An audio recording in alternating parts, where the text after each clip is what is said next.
Hello, everybody. Hello. Hi, guys. Hi. All right. So, you guys ready for this? Yes. All right. I was just thinking earlier that 10 days ago, I was somewhere way out in the Sierra Nevadas, in the middle of a snow blizzard, squatting down in a tiny tent, freezing. I was just sitting there. I was alone. It was very fresh, obviously. My tent was basically flat against my face because the wind was so nasty outside.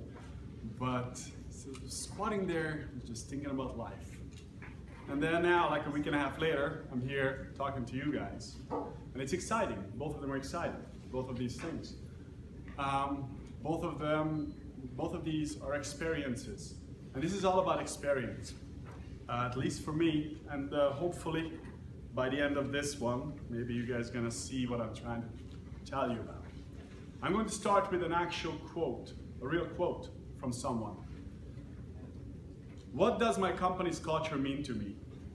It's a question I'm asked more frequently than I had ever anticipated. When I first started going through the hiring process at the company, I had the same thoughts I'm sure most applicants have. Is this for real? Do they really eat, sleep, and breathe this whole culture concept? Now, having been here for a little over 7 months, I can truly attest to the fact that we do in fact eat, sleep, and breathe our unique culture. And to me, it has literally changed my life. Now, this is not a note you usually get from people who work at a corporation, right? So, and that's not the norm. About 29% of employees in America are engaged at work today. 24% of them are actually actively disengaged from work. That's an odd ratio, especially if you take in consideration that you spend about 1/3 of your adult life working at least. If you take in consideration the travel and all those things, it's even more than 1/3. That's a huge percentage to be disengaged or not being present, right? Now, the problem is, the way we look at work today is drastically different from how it was throughout our evolutionary history as a species, and even in our modern civilization, which I'm counting from about, let's say, 15,000 years till now. Drastically changed how we look at work. And there are some companies who realized when you allow people to combine self-development and work, it's not just that you get a happier person and you get someone who's happier and healthier, but you also help people to become more productive. And productivity show up as a positive part of your life, not just at work, but everywhere else. And you become more creative at work, at home, in your relationships, everywhere. So there are some companies like that, very few of them, but there's a movement that's going on in the world out there, in our Western world. So, as you guys know, Macerich is a special company in many regards, at least I believe it. I work with a lot of different companies and I love Macerich for many different reasons. And right now we have a special opportunity here, starting basically from today. Okay? So this is not just a seminar. We have done seminars before, right? And I pressed out some ideas, some tools, and then sort of left you guys alone with those tools to do whatever you choose to do. They couldn't really give you guys that much of actual guidance. Now, this program that we're starting today, it will be largely up to you and up to me and my company how we're gonna manage doing this. We can actually start collaborate together. I can guide you guys, coach you guys through an interesting journey. And that's the journey that I want to explain to you guys exactly what are the pillars of this journey that we could start together. Now, the length of this journey depends on really how successful we communicate and collaborate. So, I have so many papers. I just want to make sure I don't forget everything, you know? So because, as I referred to it earlier, self-improvement, improvement, and work today don't really match. Now, historically, once you grew up and once you left, early childhood, your work was your #1 place for self-improvement. Okay? You had to self-improve as you aged and as you were doing your work you're hunting, you're gathering, whatever you were doing, you constantly had to make adjustments. You had to adjust yourself to the weather, to animal migrations, to seasons, experiences, your physical state. If you felt really bad one day, you had to completely change how you were going about your day. And the difference was that today, if you're sick, you stay at home. What happens? You know, you're sick for a week, what happens? Now, in nature, if you're sick, you're sort of screwed, you know, because you still have to have food. There are no fridge that, you know, you can put things into and save for later. So you had to really be on, you know, on your best all the time. You had to find creative ways to deal with changing inner environment, changing morale of your group, and you need to constantly adjust. So, and that created this evolution that took place within your lifetime as well. You had to figure things out. You evolved gradually, constantly as a human being. As a result of that, actually, they examined people's brains who were genetically just like you and I, who lived about 15,000 years ago. And what they realized that our brains are, contrary to the common belief, is actually shrinking in a weird way. And it makes sense once you think about it for longer than a second, because today an average Joe can survive, can breed, can have kids, and can live for a long time. You don't need to be exceptional to live. A long time ago, that was not the case. You needed to be a genius, and you need to apply yourself constantly. So you had to work on yourself from literally the day you were born to the day you died, and you were constantly trying to find new ways to make your life simpler.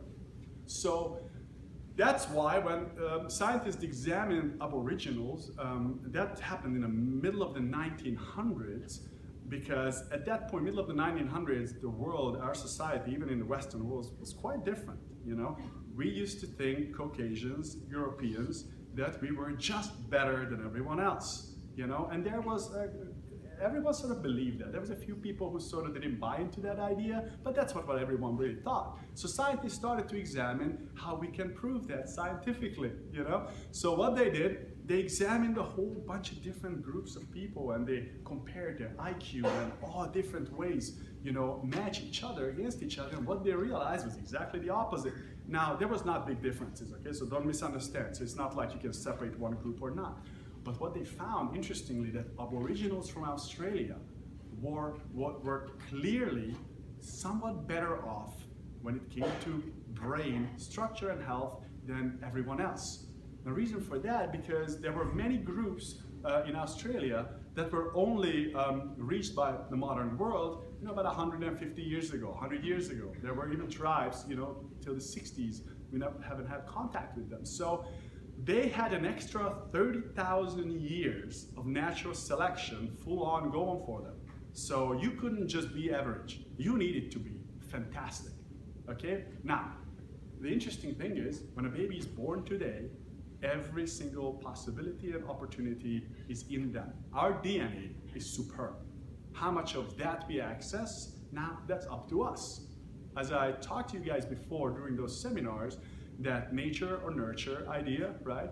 And there's a big mix out there, and large companies, pharmaceutical companies perhaps, and other companies want you to believe that there are certain things and there's not much you can do about it.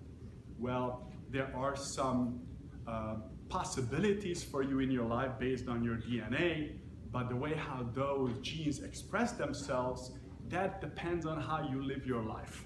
You know, there are plenty of opportunities for us to talk about this in the future, but that's an important thing to understand. So you have a huge tool in your hand, which is your life, and what you do with your life determine your experience here.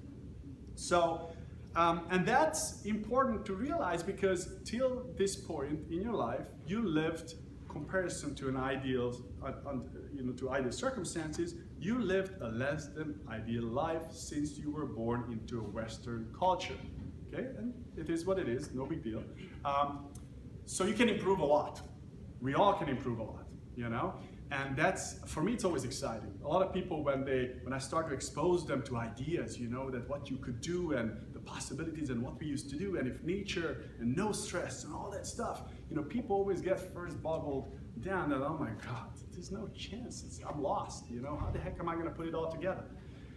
But that's what's exciting to me, because I've seen people, to turn their lives around so much, guys, from really being in the gutter, physically, psychologically, spiritually, and little by little, step by step, they came around in a way that today they lecture about health. And these were people who were way worse than any of you here in this room, So it is possible to turn it around, because we have this unbelievable DNA inside of us, and that DNA itself has, potential that surpasses any of your, wildest dreams, what you can do.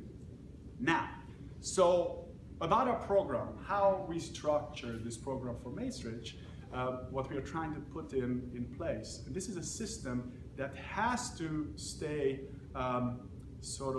changeable and movable and adjustable based on how the communication between you guys and us, my company and myself, how that happens. And I wanted to keep it flexible for that very reason, but there are some pillars to it, at least for this first segment, which is the next, let's say 7, 8, 9 months, that I want to tell you guys so you understand exactly how we're going to do this. Now first, most importantly, just like when you build a building, right, you need to have a blueprint. Now the blueprint is that first we're going to try to put in place. But what is the blueprint? Because we are all limited, bless you. We are all limited to the experiences that we have within our own lifestyle. So how can I help you guys to create something and see the possibilities in there? That comes through education. I'm getting warm here. Forgive me.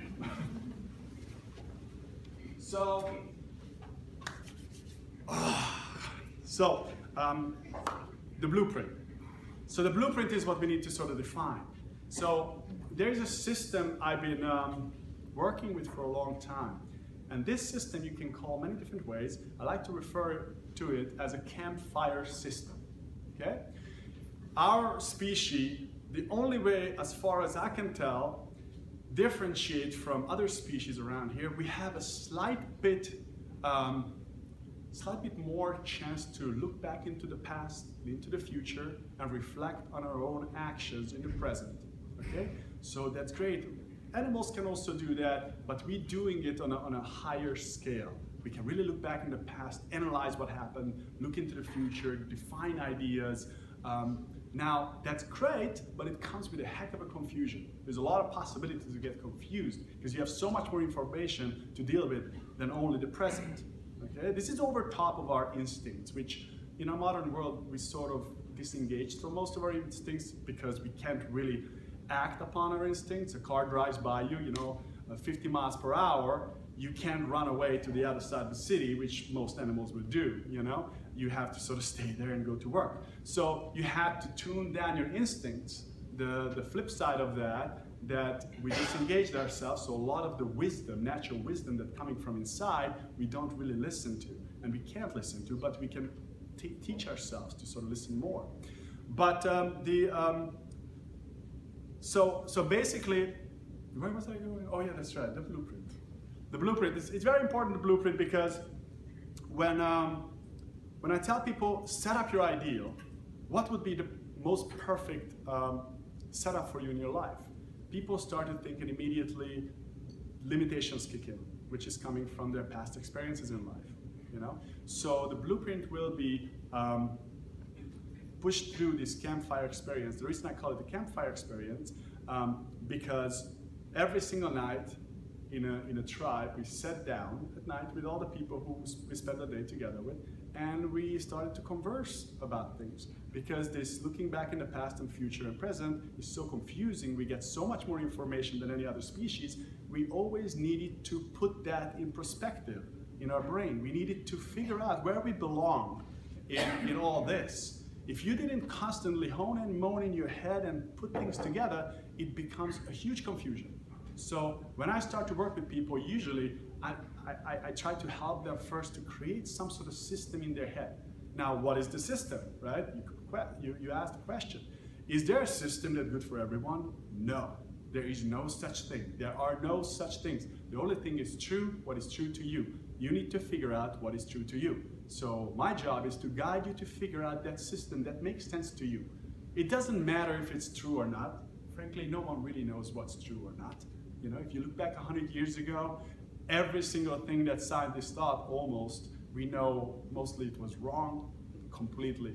So 200 years ago, everything was wrong what they thought, 300 years ago, all of those. So we don't really know, 200 years from now, what will be the natural consensus, what's true. So might as well we make up our own worldview. And that's what you need to do. You want to feel good about life and about yourself and create, the most vital life. You have to create a system that makes sense to you. And you don't need to discuss it with anyone. That's the beauty of it. You can create it in your life and you believe in it, and then it creates this core for you that you can work from. So that's why the blueprint is important, because we need to sort of settle those loose pieces. So now we can see that ideally this is what I would want to see in my life, physically, psychologically, and spiritually. I'm not supposed to say that in a corporate setting, but I'm going to say it anyway. So that's why we need the blueprint. So we understand where we would like to go. You get into a cab after you arrive back from an airport, from the airport, and you tell the cab driver, just go north. Cab driver will be, okay, sure, you're gonna start driving, and 2 seconds later, but what's the address? You need to have a clear vision of what you wanna see. So that's what we're gonna try to do with the blueprint. Put some stuff out there that rings true to you. Now, after we've done that, we have to create an assessment, more like a self-assessment in our world, in our lives, because the past 20, 30, 40, 50, 60s, maybe 70, I don't know if there's anyone 70 over here, but you developed things which you need to sort of be aware of. And most people are not aware of their limitations, physically nor psychologically. And we will do an assessment, a self-assessment. This is not something you need to discuss with me or my company or with anyone. This is just for you. So we provide a tool. Ask this question from yourself, and you ask the question and you make a little note about that for yourself. And then more of these questions you ask from yourself, eventually there's a picture that starts to shape up. When it comes to physical, I'll pick the physical because that's the easiest one to refer to. Okay, you take a human being, everyone has a pelvis. On the front of the pelvis, there are some muscles, the quadriceps, in the back of it, let's say the hamstring, okay? I'm oversimplifying it, but you will understand my point. The way how those muscles attach on your pelvis will determine what position your pelvis is gonna be. Your quadriceps is stiffer, pulls your pelvis forward. Hamstring is stiffer, pulls your pelvis backward, right? So, simple as that. Now most of you guys have no idea which one is stiffer on me. Everyone has one stiffer or the other, or they have a balance. Now, based on that, simply, it will determine that a certain set of movement will affect you positively, will maintain your status, or make you worse. So there are no simple answers. In our world, fitness magazines, everyone constantly tries to give you the magic thing. There is no magic thing. The magic thing is what magic thing for you. But you need to understand where you're at right now. So we're gonna do a physical self-assessment. I'm gonna send you guys the notes, what are the things you need to check on yourself, and based on that physical self-assessment, you will be wiser about knowing, once we come to the future, to more movement, what are the things that you need to be careful with. When I refer to some of you, that people with tighter quadriceps, for example, you want to maybe adjust the movement in a certain way. So it's self-education. I'm going to start to educate you guys about this. And but the same thing is true about working with your mind. Some people have certain things that resonate with them. I can give someone a compliment about anything, and that person will, thrive from that. And another person from the compliment will feel very weird and close up, right? So you need to understand exactly who you are and what you are. And since you've been living your life in a particular way, sometimes it's very hard to understand where are those weaknesses that limits your capabilities physically and psychologically and spiritually as well. The reason I'm not going to talk about spirituality too much, because all these three things are so intertwined, and it's really just a word. We are a being, and that being you can define in many different ways, but they all sort of so intertwined. So it's not like you can just work with one and the other is not affected. I usually start working with people on the physical and with physical movements to get the energy floating that way, because it's the easiest thing to tell people, and then it's like a snowball effect. Once you feel better about yourself physically, suddenly it's much easier to think about the psychological stuff and so on. Okay, so I'm most of the time going to refer to things physically, but there is always a representation. Anything that physically shows up, that's always coming from something, you know? When people walk around like this, there is a reason why physically they have a stiff back minor muscle, let's say. There is a reason for it, you know? Let it be it's because you're a man and you went to the gym and you did way too many bench presses, you know? That's coming from somewhere. You know, if you're very happy with yourself and it's all good, you don't do that many bench presses in your life. You know, it's just something you would never do. No human beings lay down on their back on a flat surface and try to push heavy objects away from them. That never happens in nature unless you wrestle a 300-pound animal. Now, it's bad news if you're doing that, and you're at the bottom, you're really in the losing end of it, you know? So it's so unnatural, yet that's the most common thing people do in a gym. Not even talking about, you know, what it does to your shoulder structure and how it disengages all the patterns that goes with the pushing pattern. It's one thing that guarantee that you're gonna mess you up, you know? And I work with world champion bodybuilders. I'm telling you, there is no real upside to it. Unless, you know, someone told you in your life that you suck and you're trying to make yourself feel okay about it.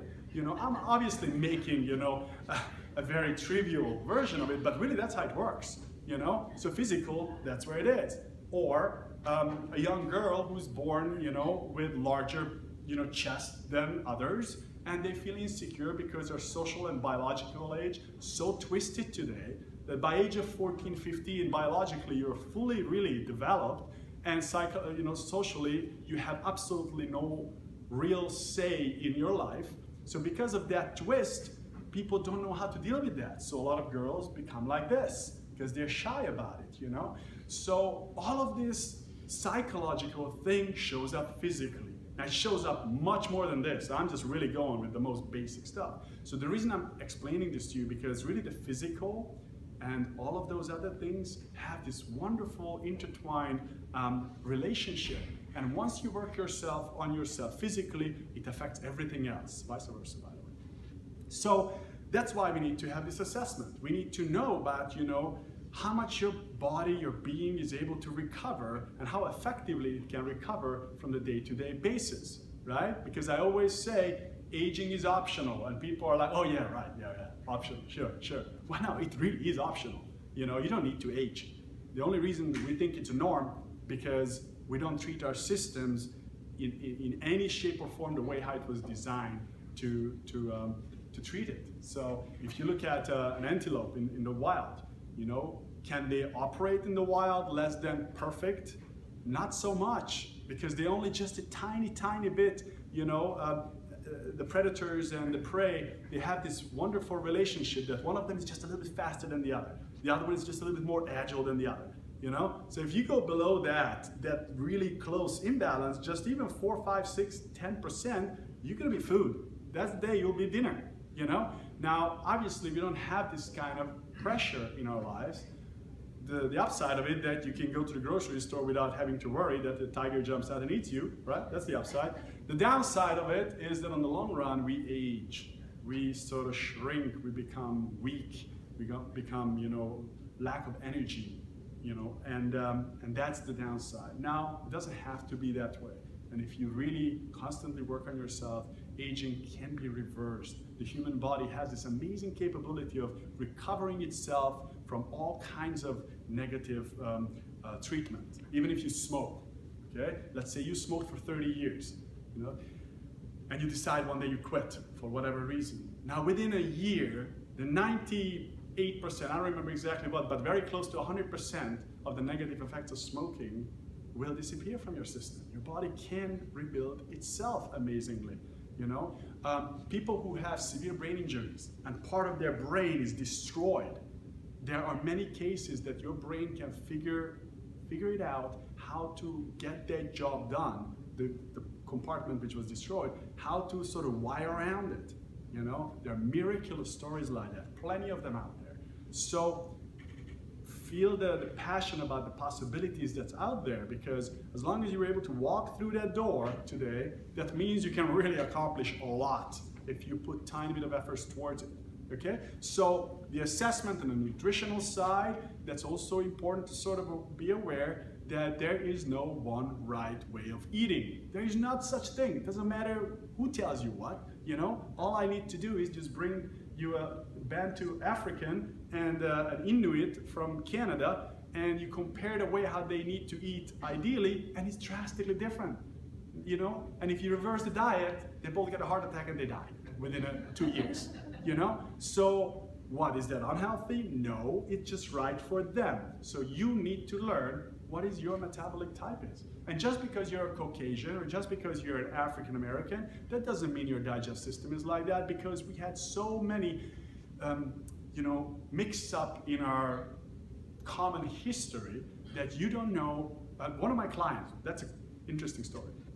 One of my clients in Europe just found out that she has an African somewhere down, I think 7 or 8 generations ago. There was an African in her lineage, and she's completely Caucasian, but since she was a little girl, she had this weird ass hair, like big afro, and none of the family knows anything about these things. So she was growing up, she didn't know how to handle it. In Eastern Europe, they don't know how to handle afro, you know? So she needed to really reinvent the wheel when she was learning how to deal with those things. And literally about a year ago, they went through this genetic testing just for fun. And they realized that there is some African back several generations ago that has no family history that you know, aided into her genetic buildup. So same here. Your digestive system, just because you have blue eyes, blonde hair, doesn't necessarily mean you're going to be more like a Nordic type. It could be drastically different. So you need to define what is your metabolic type is. That's what we are going to try to do. We're going to provide the tools for you, and you're going to ask those questions, and you can figure it out. Okay? Now, you will have a chance to communicate with us constantly. You have questions.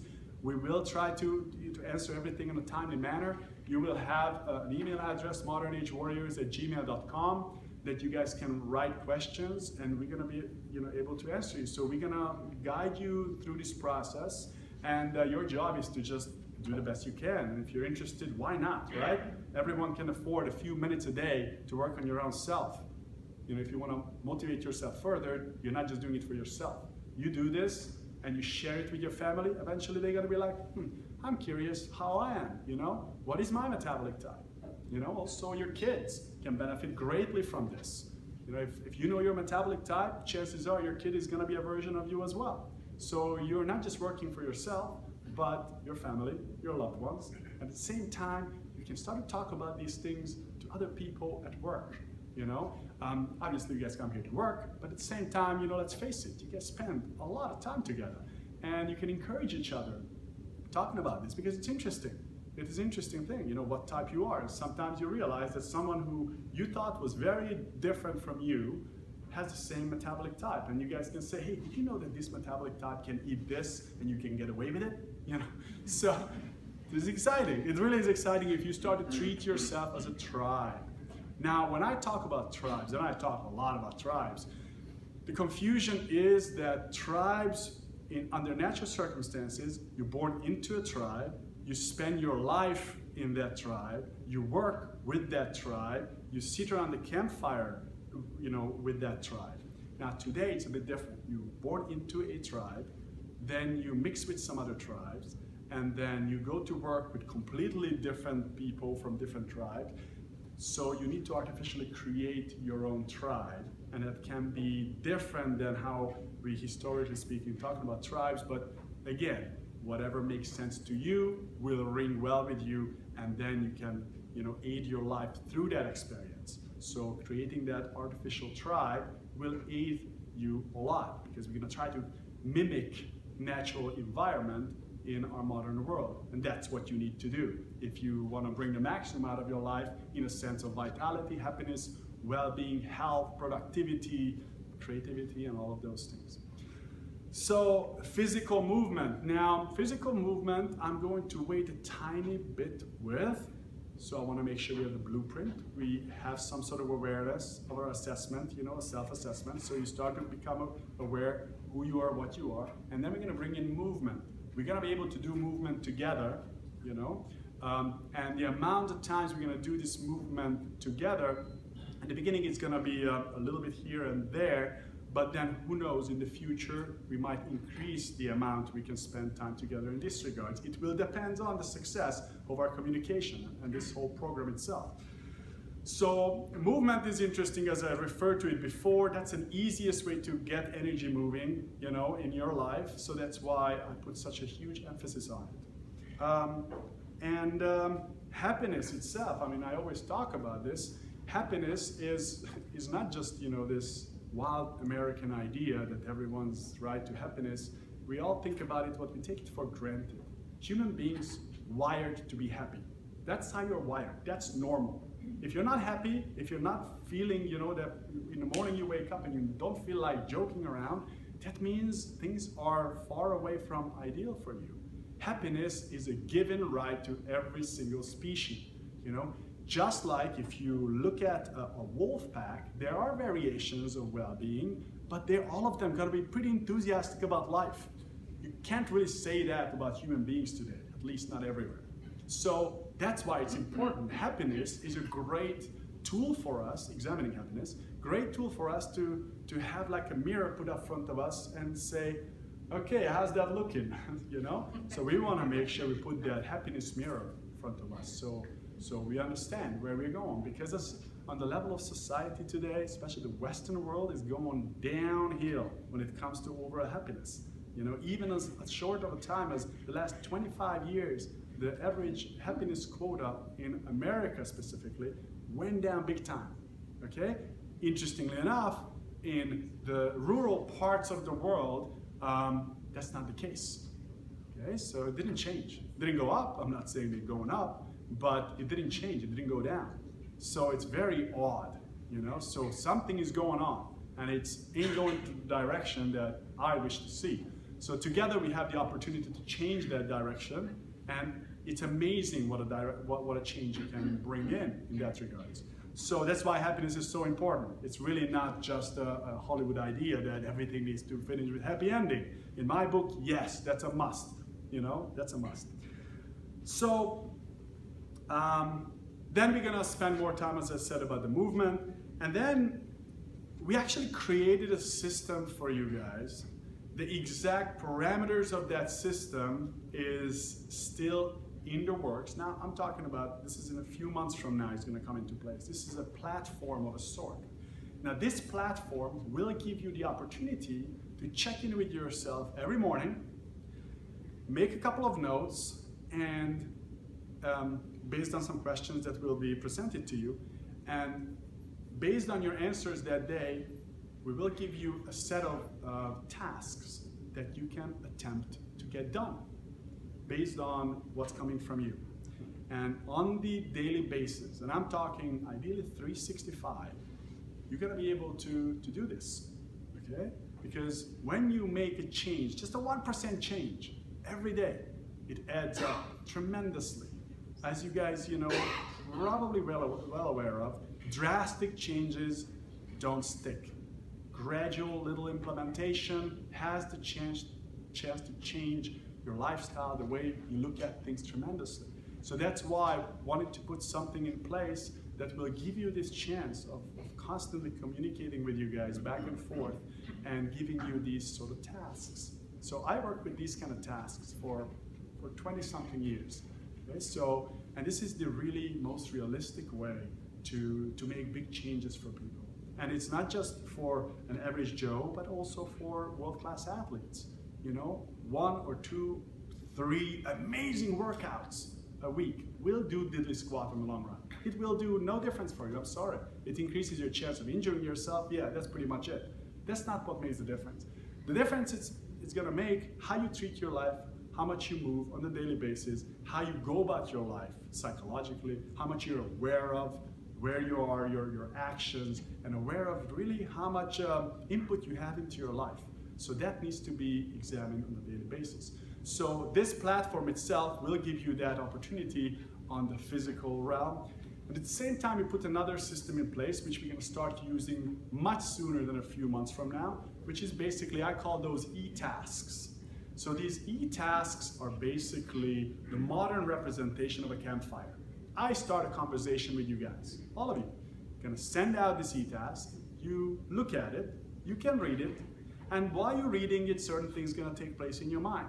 You know, you're gonna contemplate over those ideas if you read it. Now, the amount of time you spend with that is up to you, right? You can just read it and erase, you know, delete it. Or you can read it, and at the end there will be a little note that, can you ask this question from yourself? And then you can go to your little journal, your diary, and you can start to write down your answers for yourself. Or if something comes up, let's say you read this in the morning, it's always a good idea to read these things in the morning, and then you go away and throughout your days keep popping into your mind and you have some questions about it. What you can do is you can ask someone who you know who's trying to involve themselves into this program as well, and you can talk about it for a second. And then you can also write back to us, to modernagewarriors@gmail.com, and ask questions about it maybe. Or if you have a specific angle on that subject, you can always write to us and have a conversation going, you know? Those thoughts and ideas will help you to create the worldview that feels right to you. Again, it doesn't matter if it's right or wrong. What matters is it makes sense to you and it helps you to feel better about your own place in the world. Okay? So these e-tasks will be coming out very, very shortly. Then, wow, I'm flying through here. I'm impressed. I thought it was going to be much slower. Now, by this time when we have the blueprint, the assessment, the movement, and we have this platform put in place, you guys gonna have, if you really go with the flow on this, you will be in an interesting place by that point. You're gonna be like, okay, I'm really into this. I see how I can make some changes. And this is interesting, you know? And it doesn't take that much time. I'm not asking you guys to devote your life just for this. I mean, I wish, but it's not happening very often. So, but if you spend regularly a little time on it, you know, within 6-7 months, you will start to see the changes, and especially in here, you're gonna feel like there's something else brewing in there, and a whole bunch of opportunities you never even thought about before opening up, okay? So at this point, you will wanna re-examine again your relationship with nutrition. Okay, we talked about nutrition in the past. There are certain ideas I put out there, but how can you bring that into your real life? Now that's a whole different thing altogether. So we're gonna bring in someone who's gonna basically do a little cooking class of a sort, okay? A simple way I wanna try to help you guys understand how you can put those ideas into practical life, because that's the biggest problem. There are great ideas out there, but how the heck am I gonna do it? So by this time, you will be much clearer about your metabolic type, what kind of food you need, and then you will be stuck at a certain point, I guarantee that to you, with the idea, well, I don't know what to eat, you know, because you were looking at a way of eating all your life. And there's a whole bunch of other things you're just not aware of. So we want to make sure that we open up those possibilities, you know, bring in ideas that perhaps you were not aware of, you know, and those ideas a lot of times are very, very easy to bring in. You just need to be literally pointed to, you can do this, you know, for example. So that's why I want to spend a little more time on nutrition, because you are what you eat. I, you know, always say this, many people say that, but it is true. You know, if you constantly eat donuts, it's very difficult to create something else beside a donut out of yourself, you know? So, so that's why, you know, we're gonna spend more time on it. Now, after all this, once we put all of these things in motion, and it sounds a lot, I know, but that's why we're gonna go slow about this, because I really don't wanna rush it. There's no point rushing it. I'd rather you guys have little improvement, which stick, because that's really add up on the long run, as opposed to bringing in too many things, and then you're gonna be overwhelmed and you're not gonna do anything. So at this point, you will come to a place where you're gonna be like, okay, this all sounds good, but it feels like a little bit of a therapy. This is not therapy, you know? So I wanna make sure that we really start to put out there how to make it feel right to you. And again, referring back to my usual thing that we wanna go about it physically, I wanna explain to you guys about this core survival ability benefiting activities, which is basically sports, where sports come into place with all this. How can that help you? Because exercising, I always look at it as a rehab tool. It is really, it's trying to make sure you don't go down too much in the ditch. But sports have a reason. Recreation have a reason. There was a point in our, in our history where certain set of skills tremendously improved your chances of survival in nature. And they eventually turned into sports, during the Greek times and the Roman times. And then eventually we sort of forgot where they're coming from. But they are there, we still connect to them, relating to them. There is a reason why, the Soccer World Cup is the #1 watched program in the world, and then the Olympics is so highly viewed because people are interested about sports. It resonates deep down with us. We just don't really know where do we belong with all these sports and activities, because we are not specialized sort of species of sort. We're very special because we can do a lot of different things very well, and we actually meant to be able to do a lot of things very, very well. Yes, we did evolve for a particular type of movement more than anything else, but you meant to do a lot of different things in your life, and you meant to use those skills or sports in your everyday lives. So no, it's not good enough if you become a very good runner. No, it's not good enough if you become a great martial artist. Not enough if you like to go out and kayaking. Those are not enough. You need it all, but you can't get it all right at the get-go. You need to have a system in place in your head so you understand when you do this and this and this, you'll be ready for this kind of skill set. And then once you master that, you can move on to the next one. So that's what we are going to try to sort of get a better understanding of, and maybe try to sort of bring in more of these type of sports in your life. We will have the opportunity also to create a little bit of a championship of a sort here with our company. And in the future, going forward, who knows? We're going to be able to maybe bring in much more of these sport activities, because sports don't need to be competitive at all. Competitive sports are really something that's not made for human beings. It makes no sense, on any level when it comes to evolution. It's a waste of energy, but it's great for get motivation for us. You can look at Usain Bolt, see how fast he runs, and get motivated. Yay, good for us. I don't know how good it is for the athlete, but it's good for you guys. So we are going to try to learn about these sports, and you're going to realize that you can do a little bit of it throughout your day, and it's going to be great for you. And then once in a while, you can do a little bit more of it, and then you can create a structure in your life when you have different kind of sports that you use different aspects of it, and then you start to realize that sports are a movement with a purpose, okay? And then it starts to resonate better with you. Because sports, you can maintain for a lifetime. Exercising, you can't really. It's very, very few people out there who are able to go to a gym and exercise for their whole lifetime. It's just, not really realistic. It doesn't work. People get bored.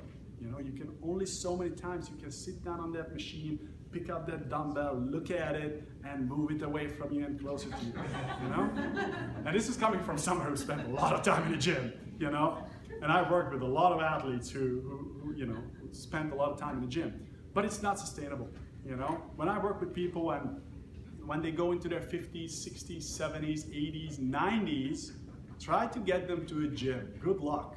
But if you tell them, if they are ready to understand sports, now they can connect to that.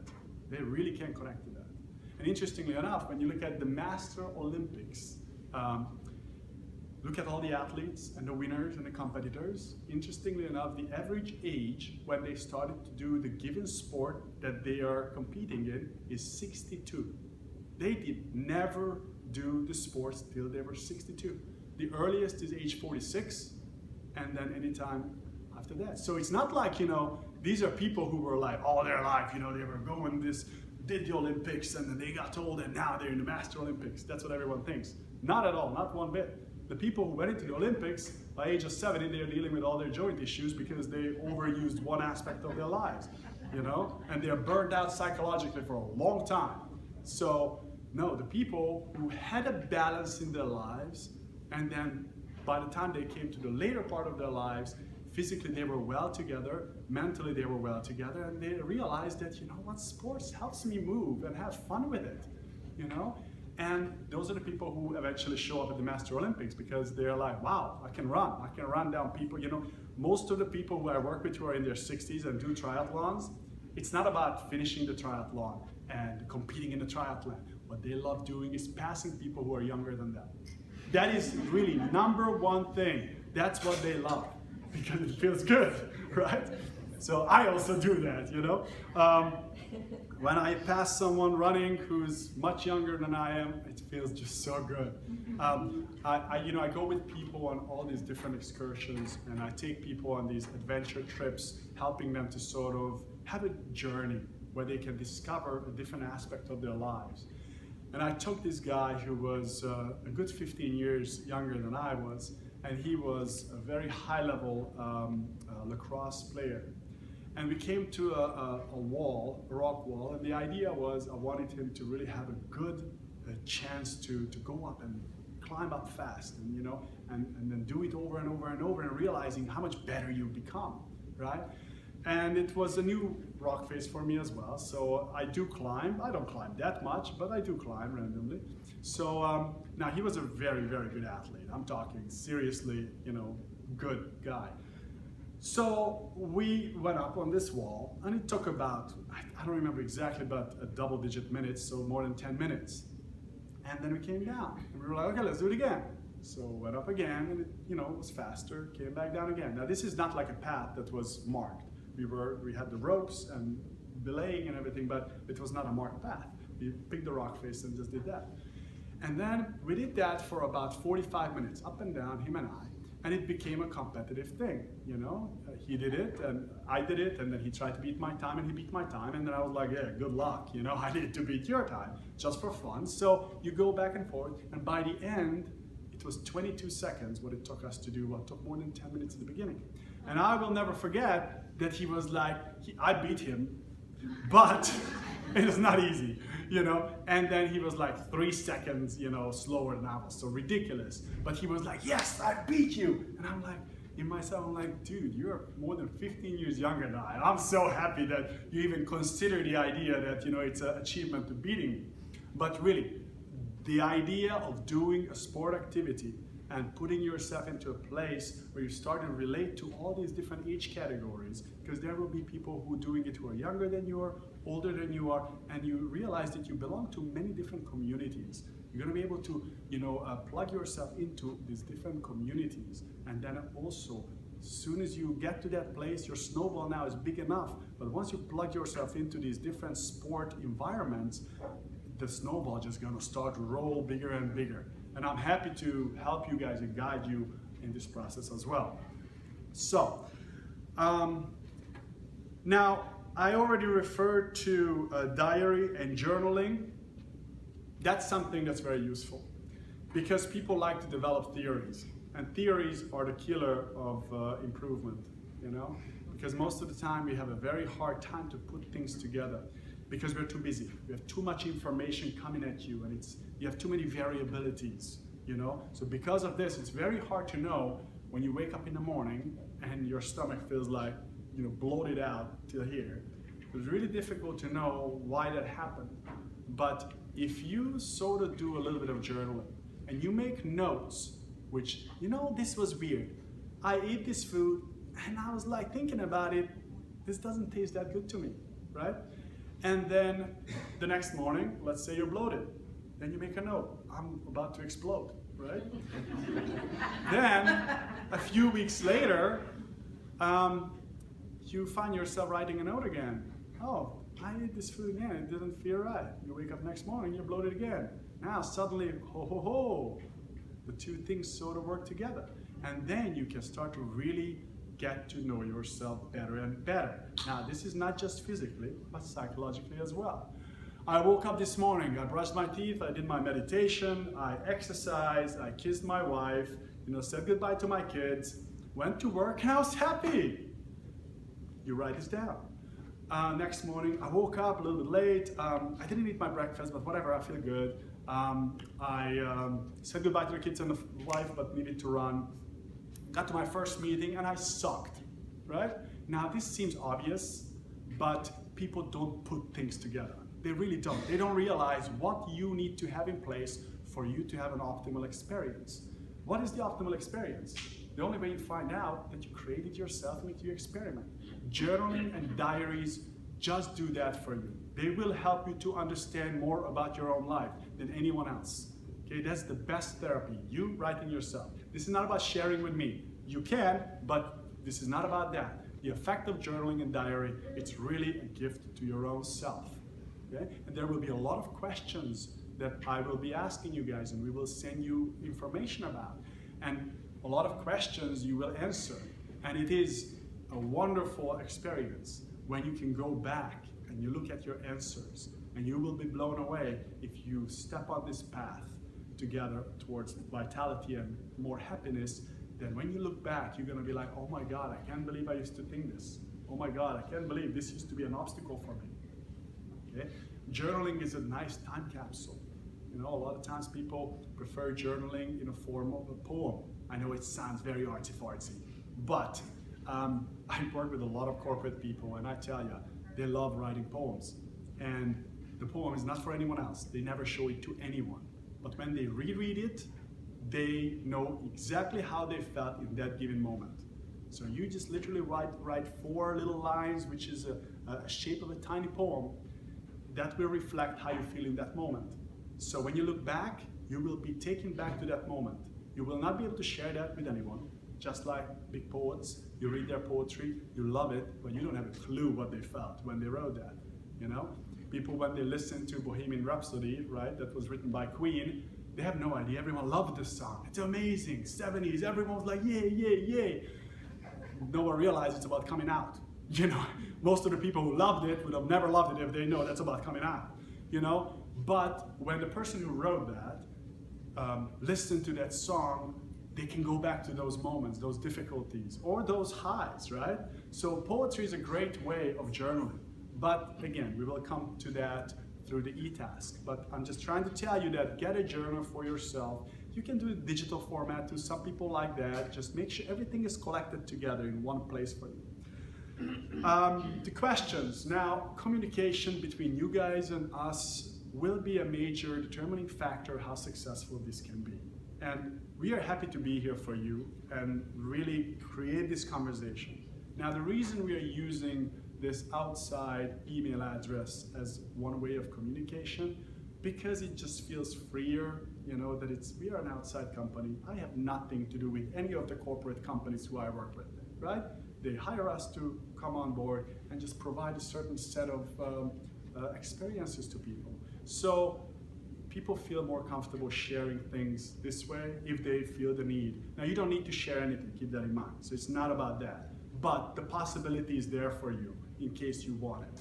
You know, a lot of people came up to me this past while, you know, since those seminar series, and many people told me that they did implement certain things in there. Not everything, but some people came up to me saying that, you know what, I drastically changed the way I eat. And really, this is reality. People said they drastically changed the way they eat. And there were people who came up to me and said that, you know, I had all these ideas about, you know, movement and exercising, and I've been thinking about it a little bit differently.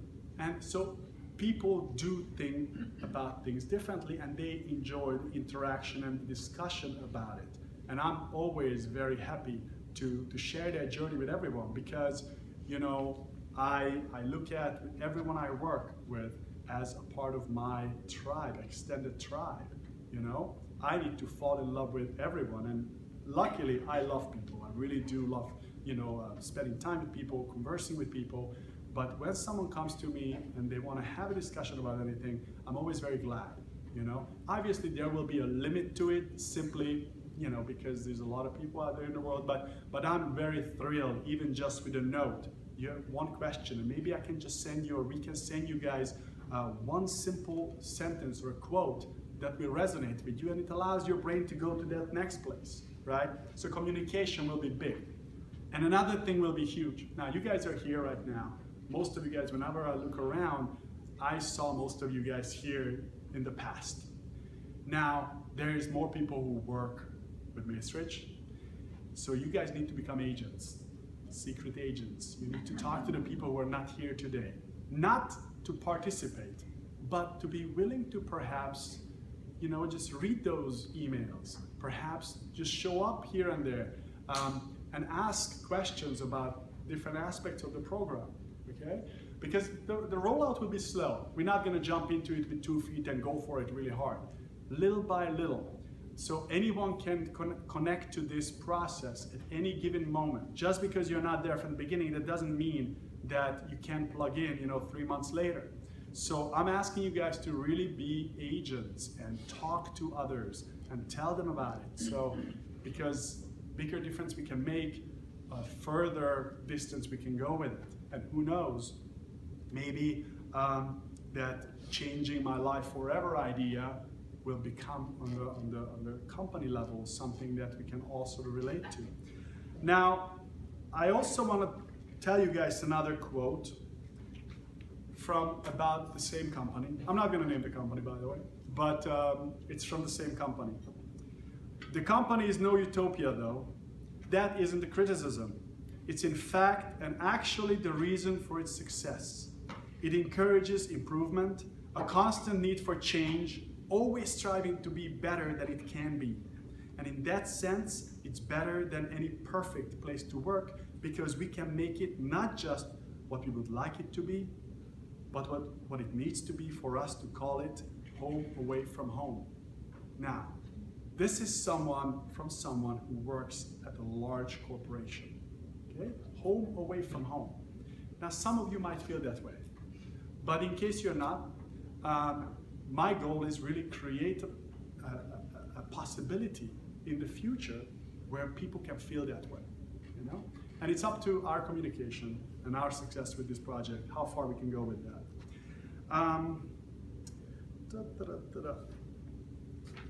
That's it.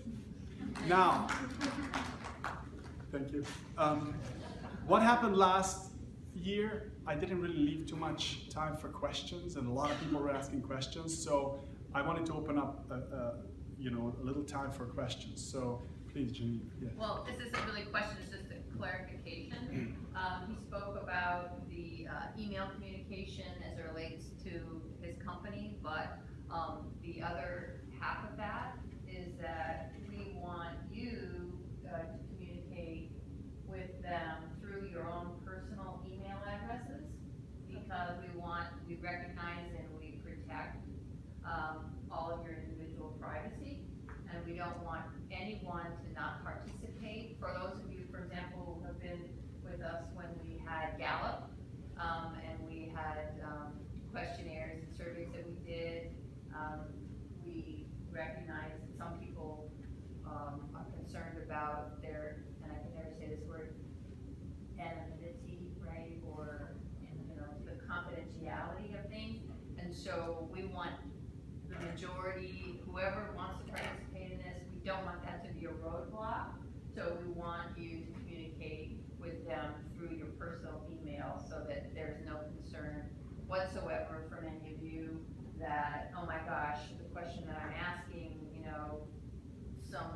some employer, big brother person is back there having access to it. Because as you know, any emails that anybody writes under the Macerich email doesn't have privacy rights because it's the employer's server and the employer's email. So we just want to make sure that was understood, and we'll be communicating with you around what that looks like and how you get that to his company, so that then we just get out of the way. And the good news is that the leadership is full on board supporting this whole idea of us all to create this journey. That's what's exciting, The only reason I'm here, standing here, because the leadership is really full on. They understand that this could be something great. So now it's up to us. So we have the chance. So let's give it a shot, right? So if any of you guys have any questions, it really wasn't one particular subject, but I'm happy to sort of answer anything. But if not, we can basically just go home, or work, home away from home.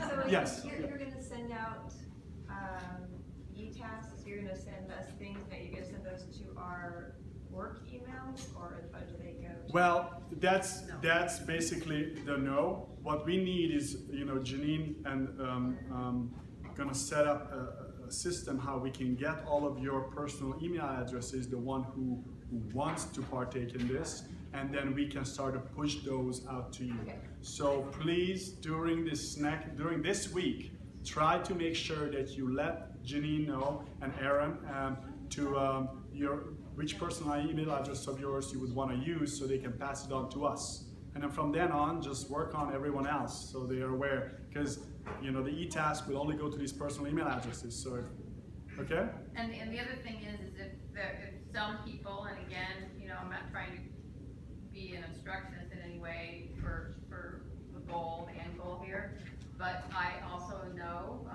for all the years I've been in human resources, that lots of employees don't even want their employer to know their personal email addresses, except for, of course, when we're recruiting them.